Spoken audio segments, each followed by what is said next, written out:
This country, under this APC regime, came to become the poverty capital of the world.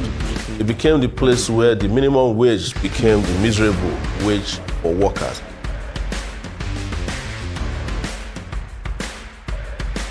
But if you think about Nigeria itself, it's an open prison.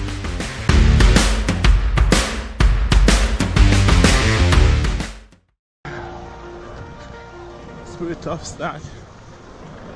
So we're right. It's the New York City Marathon. My first. My name is Omoyele Sowore.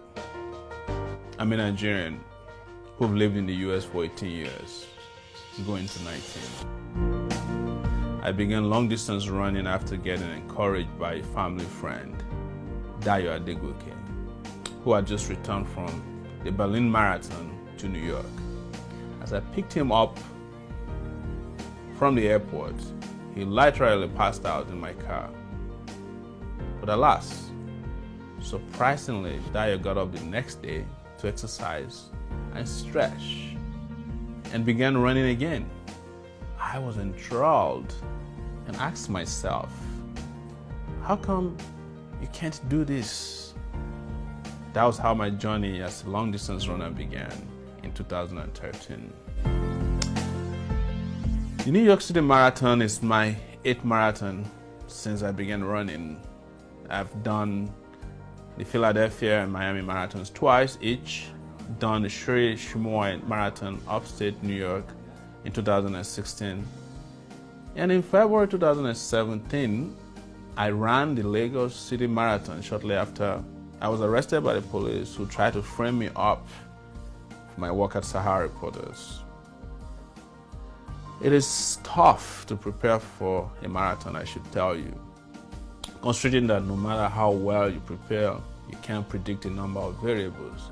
It could be weather, your body, nature of the course, your clothing, even sometimes your shoes could make or mar your performance.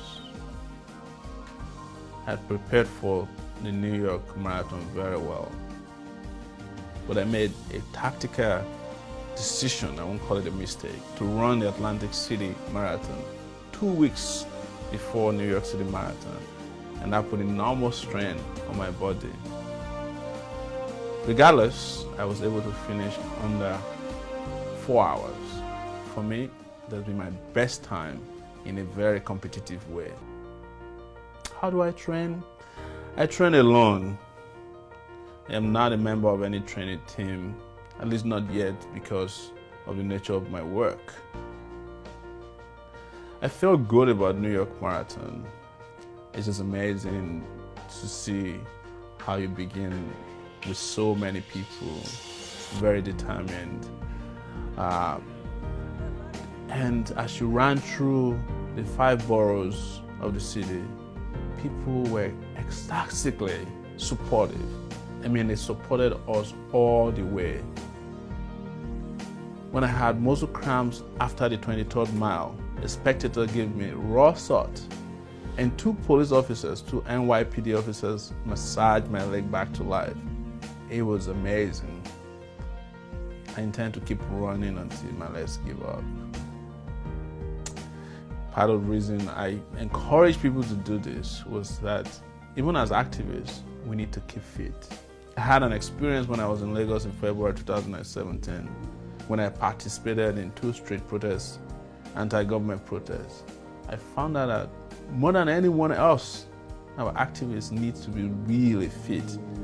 And I mean really, really fit to put your feet on the ground and fight power. I hope to see more Nigerians organize more long-distance races. Nothing like it. Imagine if all those Fulani herdsmen that are engaging in killings could be converted to long-distance runners. Or maybe even those fighters who have joined Boko Haram. What if they think they have a future in a New York Marathon or a London Marathon or a Berlin Marathon? I bet they'll prefer a cool $1 million prize money to the hard life of fighting on behalf of Boko Haram and killing innocent civilians, women, children, the old and the infirm, in the name of religion. This can do a lot for us. But for me, I run because running also helps to decompress, to declutter, and decongest and re-energize the revolutionary spirit in me. And I tell you something, if you can push your body so hard, your spirits will come along with utmost agility, and your soul will definitely become even more resilient. A luta continua, Victoria Asata.